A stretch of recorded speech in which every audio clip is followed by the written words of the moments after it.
Now we're gonna go to Professor Dan Yock Young's talk, and then we'll have the Q&A after Dr. Din Tai's talk. So Professor Young is a he is a hepatologist and faculty in Singapore, and who also leads the emulsion studies in NASH towards this understanding the pathophysiology and treatment of NASH.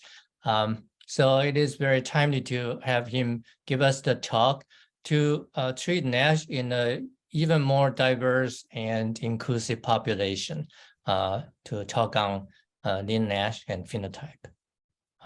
Please. Thank you, Professor Matthew Ye and the organizers for the kind invitation to participate in this interesting seminar. My topic today is on talking about the phenotypes and the lean NASH.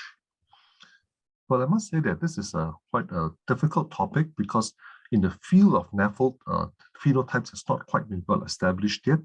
These are my quick disclosures.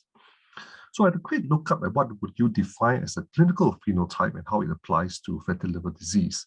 And most definition people take it as there's any observable characteristic or trait of disease, such as a clear morphology, development of biochemical or physiological properties or behavior that allows us to define the disease as a sub-entity. And this may be based on pathology, which in NAFLD, all of us would be very familiar with the histopathology stages, and maybe a little bit understanding of pathophysiology. The clinical symptoms, or whether patients are symptomatic. You can also use statistical threshold, for example, if you have more than 5% steatosis based on ultrasound. And with advances in molecular omics, this has now redefined the way we look at NAFLD, and we'll discuss this. And finally, if there is definitive survival outcomes and prognosis, that will also help to consolidate what are the sub-entities with regards to a disease like NAFLD. So we'll take this through in turn. The challenge that I mentioned in NAFLD is that at this point in time, despite advances in understanding of disease, we are not quite sure what is the basis as we transit between different stages of NAFLD. We're still struggling on how to name the disease, as we all are aware of the current debates on nomenclature, and who has the disease currently within the population and precisely what stage they are in without doing advanced testing on them. We're also not quite sure for the individual trajectory of prognosis of a patient, and who are the ones that will require aggressive therapy, and who are the ones that we can afford to take things a little bit easily, how to personalize therapy, and then finally even understanding in an individual how will the disease shift dynamically between the different phenotypes. So I wouldn't go through this slide. All of us at this talk are very familiar with the histopathological staging of disease, although theoretically not a phenotype by definition, but most of us have now used this as the basis in defining patients with just steatosis, those with steatohepatitis, and those with advanced fibrosis or end-stage cirrhosis. However, when you unfold this into a NAFLD continuum, it goes all the way from a normal liver, predisposing factors such as genetic or clinical lifestyle predisposition, where the patient starts to develop some degree of insulin resistance, and the liver then shifts into steatosis accumulation, inflammation, and then accumulation of fibrosis, and subsequently the endpoint complication of cancer and other metabolic risk factors. It is important to note, however, even within the liver itself, the stages are not distinct. So steatosis starts to appear right from the very start, but oxidative stress may have occurred even before you see evidence of hepatitis or histopathology. And by end-stage fibrosis, some of the steatosis and hepatitis has actually disappeared. So it is only a very short segment of time where you see all three features of steatohepatitis with fibrosis as well. What are the problems with such an appreciation of disease in a continuum? The first is the technical limitations, which we all know. In the liver biopsy, we assume that the liver is uniformly affected by the disease.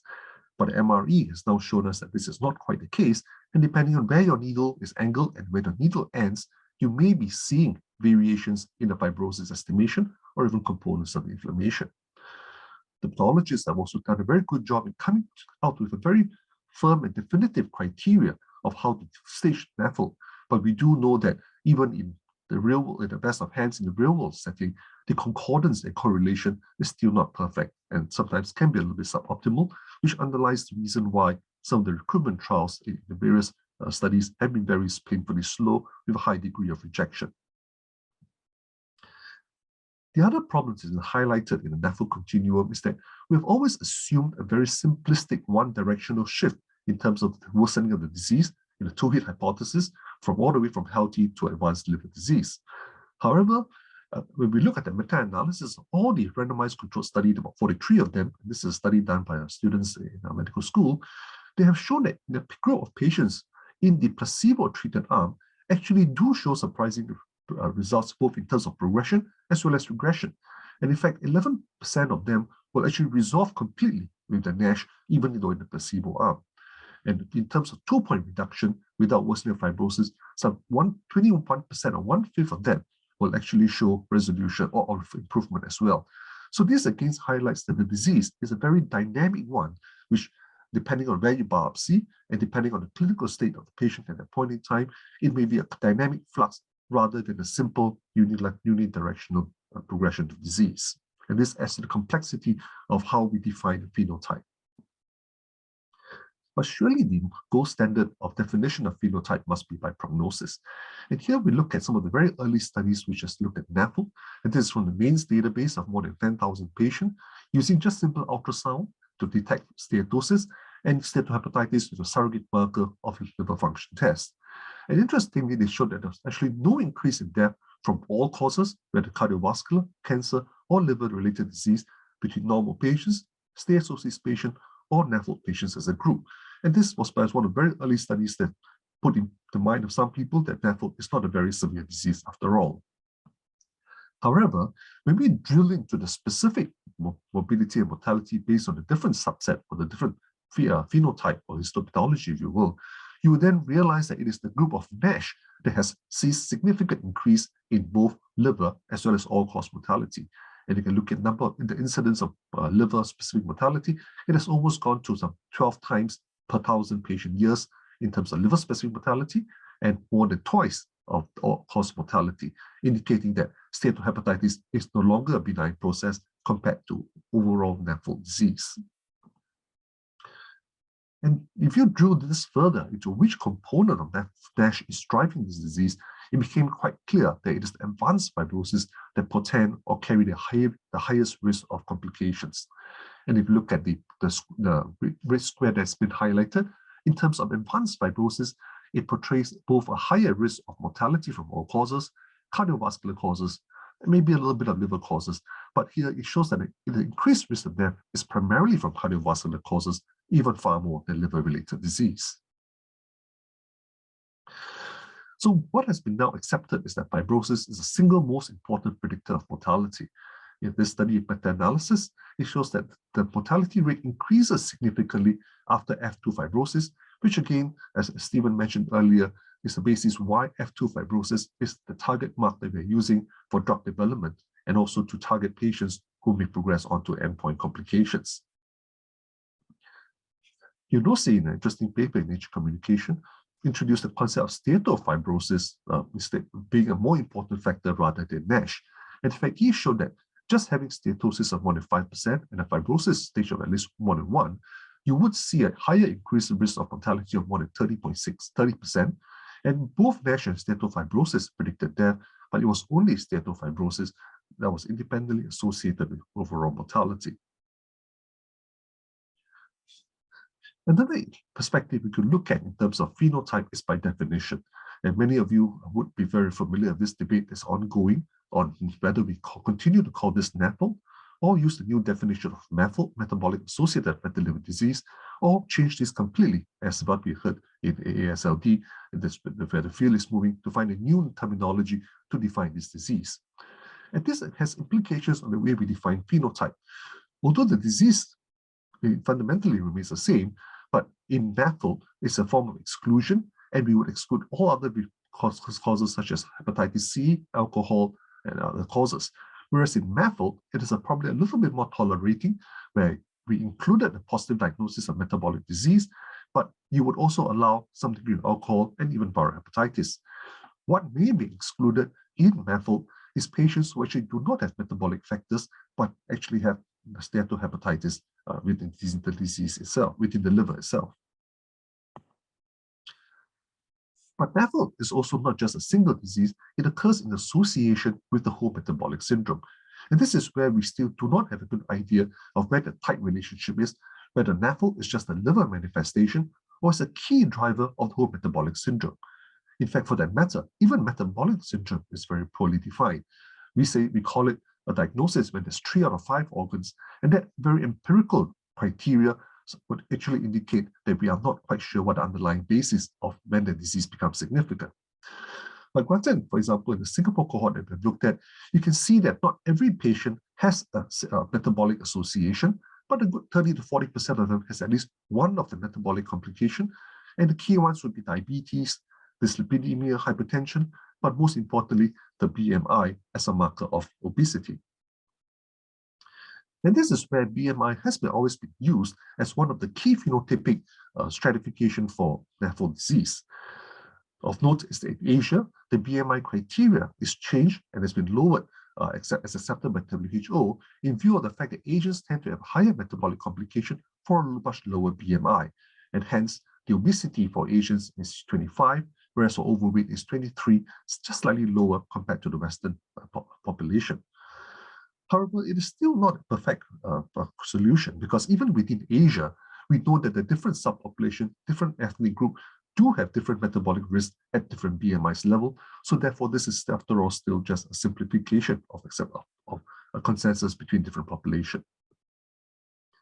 But because of that BMI change and acceptance of the idea that Asians tend to have a higher metabolic disease, it is noted, or at least suggested, that Asians tend to have a larger proportion of patients who have got lean NAFLD with BMI less than 25 or 23 when they are theoretically not obese.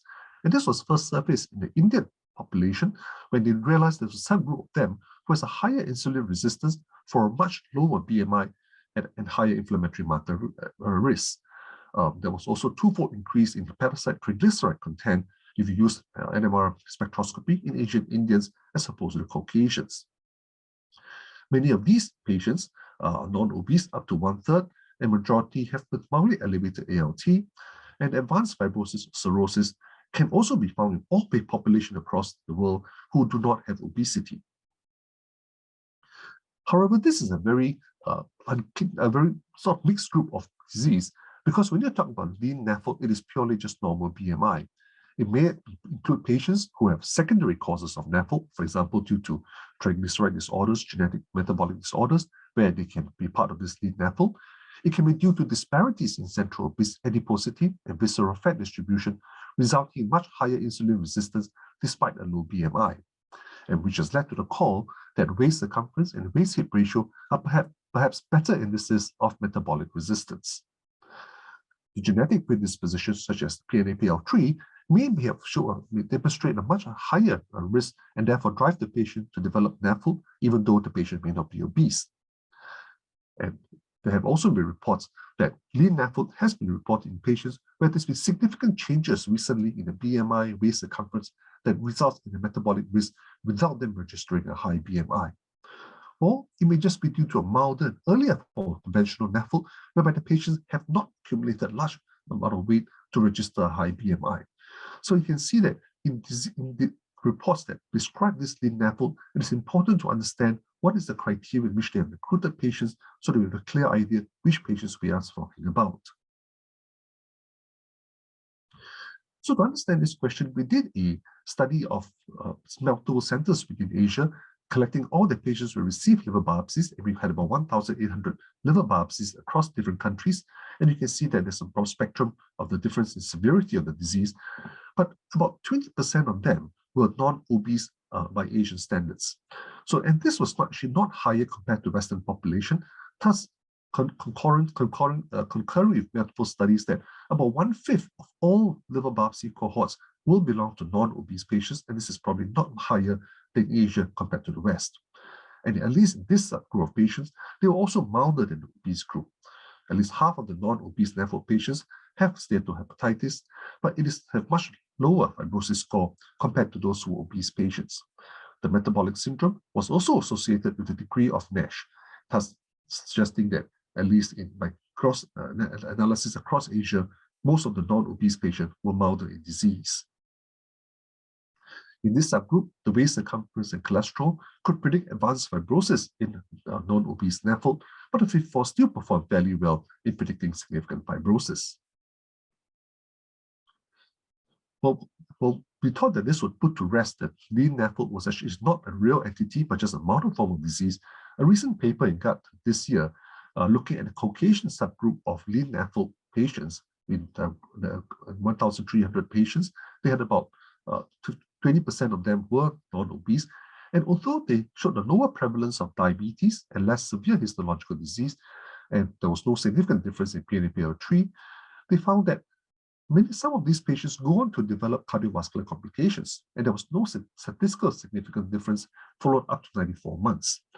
So although liver-related events was slightly higher in the obese compared to the non-obese patient, this was not statistically significant, as difference in survival was also not significant. So taken in total, they send out an alarming signal that even though that the disease seems to be milder, their overall morbidity and mortality may not be absolutely benign, and therefore we should still monitor them for the complications that can occur with NAFLD, even though they are non-obese and thought to be milder. How do we manage lean NASH?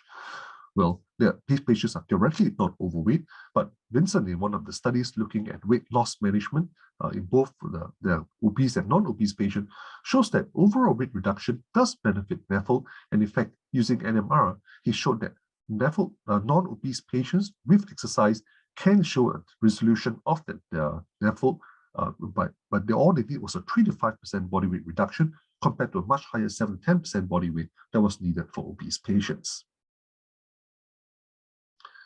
Well, I won't go into the management of the phenotypically obese NASH patient because this will be the standard patient, and I think Professor Yu has covered this earlier in terms of bariatric surgery, medical therapy for weight loss, and all these have been shown when you target weight loss to be able to reduce the degree of metabolic risk as well as their fatty liver disease.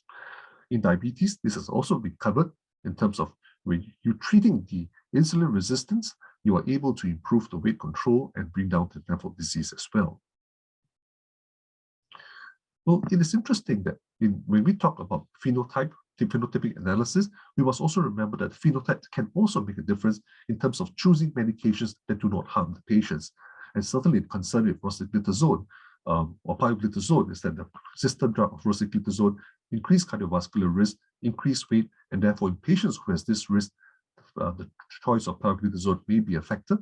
In patients with vitamin E, there was a suggested increase in prostate cancer and overall metabolic overall risk in terms of intracranial hemorrhage, and thus phenotypically you may have to choose your patient to make sure that the risks are not significantly increased if you do want to use these medications. So I won't go through this table, but it sort of summarizes the various phenotype, subphenotype that you see in NASH, which components that you want to target, and which are the drugs today which have shown some evidence which can be used to specifically target these subcomponents if we want to do a personalized therapy of NASH. But NAFLD has gotten more complicated because, as you have heard, it is not just a disease of the liver, but it's really gone beyond the liver. Just as diabetes is not just a pancreatic disease, targeting NAFLD patients today require us to appreciate the crosstalk that happens between different organs and involve both the adipose tissue, the muscle, the pancreas, the gut, and the liver to really understand the phenotypic expression of the patient. The demonstration of further demonstration of how the liver is not just the only manifestation. This is the follow-up study from the NASH CRN group in US, following up 1,700 plus patients with non-alcoholic fatty liver disease, and they showed that over time, the liver-related events increases significantly with bridging fibrosis, F3 to F4, but as what was strongly endorsed here is that it is a death from all other causes, non-liver related causes, that is significantly increased also in those with F4 fibrosis. And the major mortality is actually from cardiovascular disease, thus suggesting that in patients with NAFLD disease, we have to look beyond just the liver if we want to control the overall survival as well as the overall complications. And therefore, today we look at the holistic management of the patient in looking at all the various phenotypes that can happen, not just in terms of liver, but cardiovascular, heart disease, hypertension, diabetes, but also other components such as dementia, sleep apnea, chronic kidney disease, gout, etc., to make sure to manage the overall health of the patient. So perhaps it is time really for us to have a new paradigm shift in really understanding the NAFLD phenotype. That NAFLD is not just a liver disease, but a low-grade systemic metabolic inflammation arising from energy dysregulation. And to really define a phenotype, we would need to take into account the patient's genetic background, his diet, his lifestyle, even hormonal situations such as subclinical hypothyroid has been associated with fatty liver disease, and to take into account what is his body composition, what is his gut dysbiosis, microbiome, how that affects the gut permeability, which triggers the innate immune system, the sarcopenia, the atherosclerosis, so they have a better idea of what drives the metabolic system abnormality in the system, what gives rise to this inflammatory reaction that drives them all the metabolic complications to get on top of the situation. And this has really led to calls of using integrative omics to really add all these multiple elements together to better define the different phenotypes. So from the body composition scan, the liver transcriptomics, lipidomics, understanding the metabolic flexibility, these are being applied to cell organoid studies, look at endothelial cell biology and immune cell biology to really understand whether we can sub-segment the population in those who are rapid progressors in terms of the liver disease and will develop liver morbidity and mortality, and those who would accelerate non-liver complications but has got cardiovascular morbidity and mortality, or those who have just as benign steatosis or even NASH but may actually reverse if they just observe a healthier lifestyle. And this would have significant importance in terms of how we strategize in terms of population care for this metabolic condition. So in summary, non-alcoholic fatty liver disease still remains not quite fully understood, limiting a proper phenotyping and segmentation of our patients. While the histopathological stages are well accepted, the clinical phenotypes are still underlying a key clinical gap and will have to be better defined as we apply the omics approach to it. The new paradigms point to a multi-organ crosstalk that needs to address the energy disequilibrium, ectopic fat toxicity, the gut-liver axis dysbiosis, and systemic inflammation. And this will hopefully pave the way for more cost-effective strategies to mitigate this disease. Thank you for your attention. Thank you, Dan. That was a very clear talk that enlightened us on the phenotype and in NASH.